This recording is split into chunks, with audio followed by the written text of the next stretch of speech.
Rajesh corporation అనేటువంటి సంస్థకి రాష్ట్రంలో మొత్తం క్లాత్ సప్లై మీద వారికి టెండర్ దక్కే విధంగా ముఖ్యమంత్రి కార్యాలయం పనిచేసింది.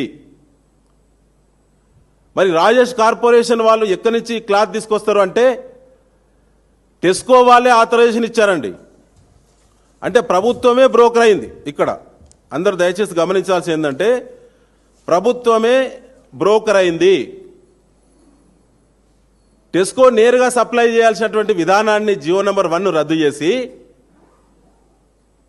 టెస్కో ఆథరైజేషన్ తోటి ఆథరైజేషన్ పేపర్ను ఎలిజిబిలిటీగా పెట్టి రాజేష్ కార్పొరేషన్ అనేటువంటి కాంగ్రెస్ నాయకుడి యొక్క సంస్థ ఇవాళ టెండర్ దక్కించుకుంటే బీఆర్ఎస్ పార్టీ దీన్ని గుర్తించి Warangal Veeranjaneya mutual weavers aided cooperative society ద్వారా కోర్టుకు పోతే కోర్టు నిన్న ప్రభుత్వ విధానాన్ని తప్పుపట్టింది. ప్రభుత్వం నేరుగా సప్లై చేసే విధానాన్ని రద్దుపరిచి ప్రైవేటు వ్యక్తికి టెండర్ దక్కించే విధానాన్ని కోర్టు తప్పుబట్టి ఆ టెండర్ను నిన్న రద్దు చేసింది.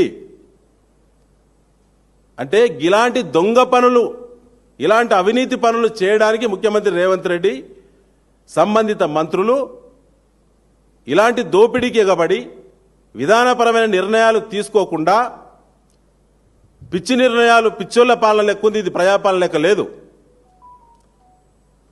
ఇలాంటి నిర్ణయాలు చేస్తూ కేసీఆర్ గారి పైన, హరీష్ రావు గారి పైన, మా వర్కింగ్ ప్రెసిడెంట్ గారు కేటీఆర్ గారిపై అనేక కేసులు వేసి పబ్బం గడుపుకునేటువంటి భాగంలో మాత్రమే పీసీ ఘోష్ కమిషన్ నివేదికని వాళ్ళ హైకోర్టు తీర్పు ద్వారా మరొకసారి తేటతెల్లమైంది.